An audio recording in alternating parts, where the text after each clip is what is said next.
pour les mères porteuses ou de substitution.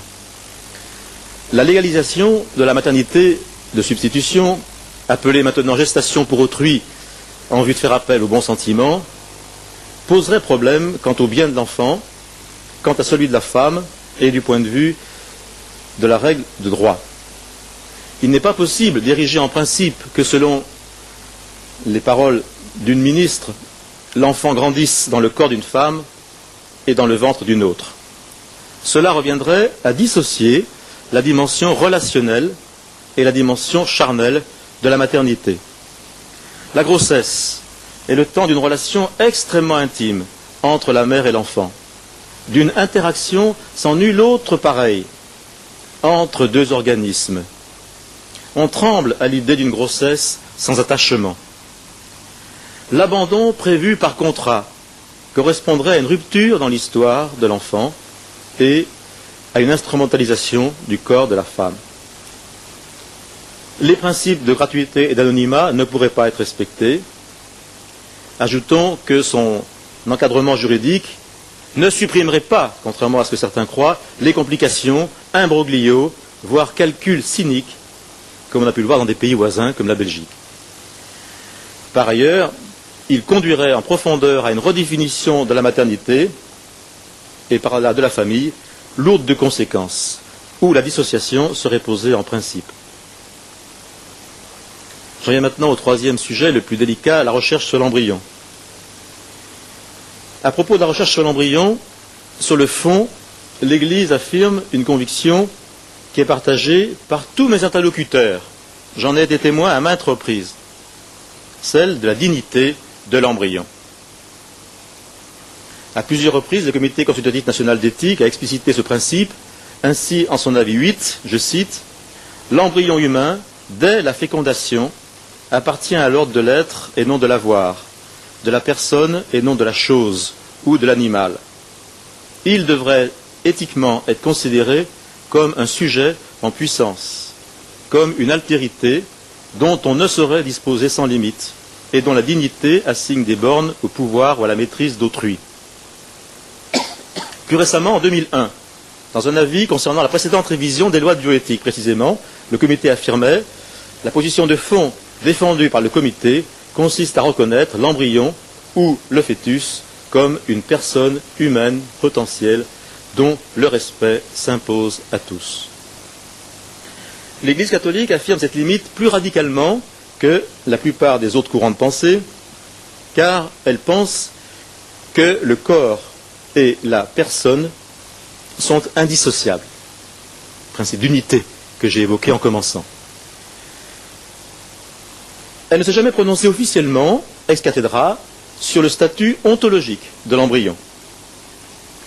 Mais elle affirme qu'il est, à tout le moins, un corps humain commencé.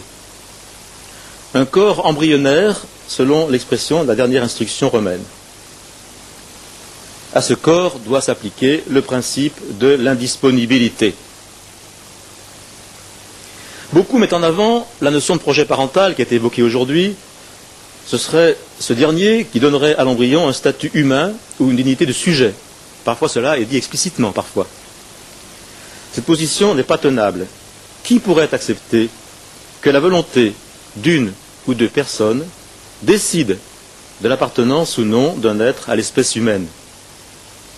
Cela s'est hélas vu au temps de l'esclavage, par exemple. En vérité, ainsi que le déclarait Jean-Paul II, il ne revient pas à l'homme de déterminer le seuil d'une humanité. Sur le fond, donc, l'Église est opposée à toute instrumentalisation, chosification de l'embryon lui-même ou de cellules susceptibles de donner vie à un nouvel embryon. Elle interroge la conscience citoyenne sur la demande actuelle d'ouvrir la recherche sur des cellules souches embryonnaires à l'industrie pharmaceutique, voire cosmétique. On vous en a parlé ici même il y a une semaine. En amont de cette question, je dois dire en passant, c'est au-delà de la révision de la bioéthique, mais nous sommes là aussi pour dire les questions que nous portons. En amont de cette question, elle déplore le fait que la FIV, dans notre pays comme en d'autres, mais non chez tous, s'accompagne presque toujours de la production d'embryons surnuméraires qui seront voués à la destruction. Là est le problème le plus grave qui est à l'origine de la plupart des autres. Ce n'est pas le cas en Allemagne, par exemple. Pour revenir maintenant à ce qui est possible pratiquement. Pratiquement, s'il s'avérait, je dis bien s'il s'avérait, que le maintien des actuelles dérogations était inévitable pour la recherche, le système selon lequel l'interdit fondamental est rappelé et les exceptions présentées comme une transgression nous paraît préférable. En effet, il y a une grande différence entre dire qu'une pratique est d'emblée légitime, fût-ce dans un cadre très limité, et dire qu'elle est en principe interdite, mais autorisée par dérogation. Une grande différence. Maintenir l'interdit de principe rappelle l'essentiel, à savoir que l'embryon n'est pas une chose. Le minimum éthique nous semble être que la transgression apparaisse comme une transgression. J'ajouterais que cette manière de légiférer serait la seule cohérente avec l'esprit et la lettre de la loi française, qui affirme le principe du respect de la vie humaine dès son commencement. Faut-il rappeler ici l'article 16 du Code civil, selon lequel la loi assure la primauté de la personne, interdit toute atteinte à la dignité de celle-ci et garantit le respect de l'être humain dès le commencement de sa vie. Je suis conscient du risque dénoncé parfois d'être fasciné par la vie en ses commencements et en sa fin, au détriment de l'attention à toute l'histoire de la personne. Mais ce risque n'est absolument pas un automatisme.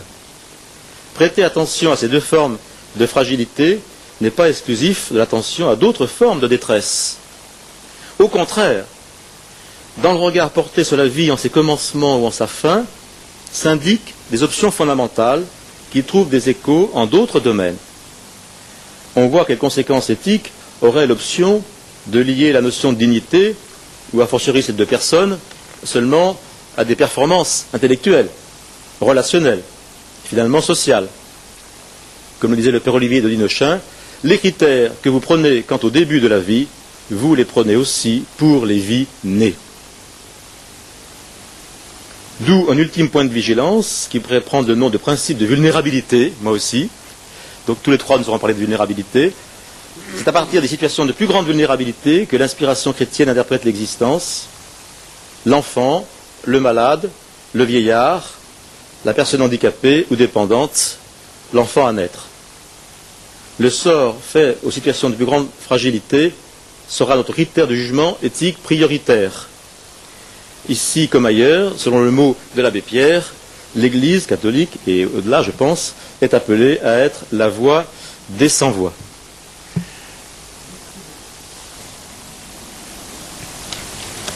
Je suppose que vos deux interventions vont susciter beaucoup de questions. Je passe tout d'abord la parole à Jean Leonetti, notre rapporteur.